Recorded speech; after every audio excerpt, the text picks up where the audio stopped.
इंद्रायणीचं पसायदान. 11 मार्च. 20 पैकी 25 मार्क. लेखक डॉक्टर संतोष मोतीराम मुळावकर. अभिवाचक अमेया संतोष मुळावकर. आता सगळ्या शाळा मुलींच्या होत आहेत. मुलीच शाळांचा वर्ग करत आहेत आणि त्या वर्गाचा पुन्हा वर्ग. प्रत्येक वर्षात पहिल्या 10त मुलीच. मुलीच म्हणजे मुलीच मुली. नाही म्हणायला एखादा मुलगा आहे पहिल्या 10त, पण 5च्या अलीकडं नाही. 5च्या नाहीतर 7च्या नंतर 6वा किंवा 8वा. कोण तो, त्याचं नावही आठवा. एकुलता एक आलेला असूनही तसा बऱ्यापैकी करतो आपला अभ्यास, जमेल तसा. तोही बुजलेला, थिजलेला.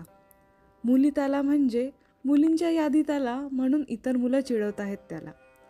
त्या यादीत त्याच्याही नावाआधी कुमारी लिहिलं गेलं. मुलं चिडवतात त्याला. लग्नानंतर त्याच्या नावाच्या आधी सौ लिहिलं जाईल म्हणून. तो आपला शांतच राहतो, चिडत नाही. चिडून काय करील बिचारा. पण हे चिडवणं त्याच्या सहनशीलतेच्या पलीकडे जातं. किती दिवस सहन करील बिचारा. आणि तो चक्क चिडतो आणि मुलींच्या यादीतलं आपलं स्थान सोडून देतो. पुन्हा ते स्थान मिळत नाही त्याला. मुलींची यादी म्हणजे गुणवत्ता यादी. शाळेतले सगळे वर्ग मुलींनीच गच्च भरलेले. नाही म्हणायला मुलंही आहेत वर्गात.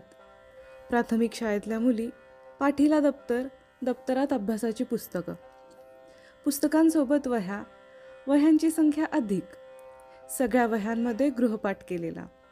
वह्या भराभर भरत आहेत. नवीन वह्या लागत आहेत. पप्पा, वही संपली. इतक्या लवकर? लवकर म्हणजे वही संपून 4 दिवस झालेत. 4 दिवस? तुम्हाला सांगून 8 दिवस झालेत. बरं, मग? मग नाही, वही आणा आत्ता. आत्ता आणतो मग. मग नाही, आत्ता. घरोघरी हे संवाद रंगत आहेत शाळेत जाण्यापूर्वी आणि शाळेतून परत आल्यानंतर. पप्पा 1 सोडून 2, 2 सोडून 3, 3 सोडून चांगल्या डझनभर वह्या आणत आहेत. त्याही अशा तशा नाही, चांगल्या, एकदम चांगल्या, सगळ्यात महाग. त्याही वह्या आहेत दप्तरात. मुली भराभर शाळेत चालल्या आहेत.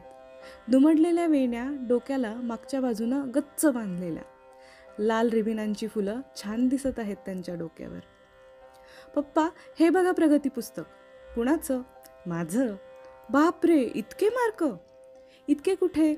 मराठीत 20 पैकी फक्त 20 आणि गणितात 20 पैकी फक्त 19. का बरं? एका मार्काचा अभ्यास केलाच नव्हता. केला नव्हता की झाला नव्हता? नाही, केलाच नव्हता. आता काय करणार? पुढच्या घटक चाचणीला 20 पैकी 25 मार्काचा अभ्यास करणार. केव्हापासून? केव्हापासून म्हणजे काय? आत्तापासून. बरं, मग? सही करा प्रगती पुस्तकावर. आत्ता करतो मग. मग नाही, आत्ता करा आता. पप्पा, हे घ्या पेढे. कशाचे? कशाचे म्हणजे ते विचारायचं नाही, तुम्हाला माहीत पाहिजे. बरं, तू सांग. आधी पेढे घ्या, मग सांगते. आपलं सामान्य ज्ञान केविलवाणं होत चाललं आहे याची खंत वाटते बापाला. बिचारा. पेढ्यासाठी पैसे कुणी दिले? माझ्या खाऊतले, मम्मीनं दिलेले. बाप मुकाट्यानं पेढे खातो. बिचारा. कशाचे पेढे?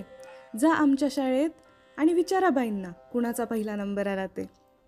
बापाला केवढा आनंद. आपण कमावलेला, कधीच न कमावलेला पहिला नंबर लेकीनं मिळवला. लेक तिच्या आईवर गेली म्हणून झालं हे. बाप पेढे आणायला पळाला. बिचारा. नाही, आता तो बिचारा नाही. त्याच्या लेकीचा पहिला नंबर आला परीक्षेत. दरवर्षी हाच प्रसंग. केवढा आनंदाचा. घरोघरी हाच प्रसंग. आपल्या मुलीचा पहिला नंबर आला. कुणाला सांगूनी कुणाला नको असं बापाला झालेलं. बाप रस्त्यानं भेटणाऱ्या त्याच्यासारख्याच दुसऱ्या बापाला सांगतो. तो बापही ह्या बापाला सांगतो, आमच्याही मुलीचा पहिला नंबर आला बरं. घ्या पेढे, घ्या पेढे. झालेलं. बाप रस्त्यानं भेटण्याच्या त्याच्यासारख्याच दुसऱ्या बापाला सांगतो. तो बापही ह्या बापाला सांगतो, आमच्याही मुलीचा पहिला नंबर आला बरे. पेढे घ्या, पेढे घ्या. पेढे वाटा, वाटा वाटा पेढे वाटा. पहिल्या नंबरचे पेढे वाटा. पहिल्या नंबरचे पेढे असेच पुढं जात राहतात. घरोघरी आनंदोत्सव साजरे होत राहतात. ह्या आनंदोत्सवाच्या प्रेरणा सावित्रीबाई फुले. आनंदीबाई जोशी. आनंदीबाई जोशी 11 मार्च 1866ला भारतातल्या पहिल्या महिला डॉक्टर झालेल्या.